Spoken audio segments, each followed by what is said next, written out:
Hello everyone, গেমের ভিতরে আজকে সকালে ঢুকে দেখি নতুন একটা বান্ডিল এসে পড়ছে। এক কথায় বলতে গেলে নতুন না, মানে পুরানটারই আবার ব্যাগ দিছে। ও আচ্ছা, এই বান্ডিলটা দিছে। এই বান্ডিলের ভিতরে কিন্তু অনেক কিছু আছে, তোমরা আগে বান্ডিলটা দেখো। ওয়েট, এই জায়গায় কি লাগে?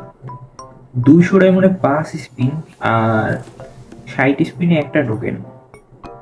60 স্পিনে একটা টোকেন। ওয়েট, আমরা যদি হিসাব লাগাই তাহলে কত হয়?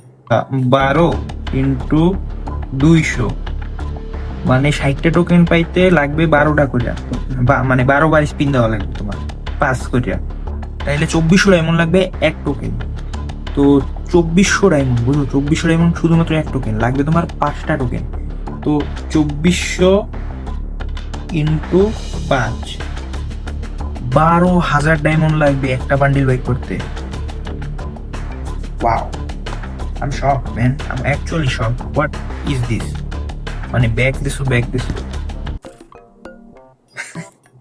যাই হোক, বুঝে শুনে ব্যাগ দিছে তারা। আর যারা নিবা অবশ্যই, আহ, যারা নিতে ইচ্ছা করে তারা নিতেই পারো, কিন্তু বান্ডিলের মধ্যে অনেক কিছু আছে, কিন্তু 12,000 ডায়মন্ডের জিনিস নাই আমার মতে। 12,000 ডায়মন্ডে পুরা আইডি ম্যাক্স আউট করা যায়, যারা আর কি অ্যাকচুয়ালি ডায়মন্ড ব্যবহার করতে জানে, কোন পয়েন্টে কোন জায়গায় ডায়মন্ড ব্যবহার করতে হয়। তো আজকে পর্যন্তই, দেখা হচ্ছে অন্য কোনো ভিডিওতে। Till then, take care, tata. আর এরকম আরো অনেক ভিডিও বানাবো তোমাদের জন্য। দেখা হচ্ছে।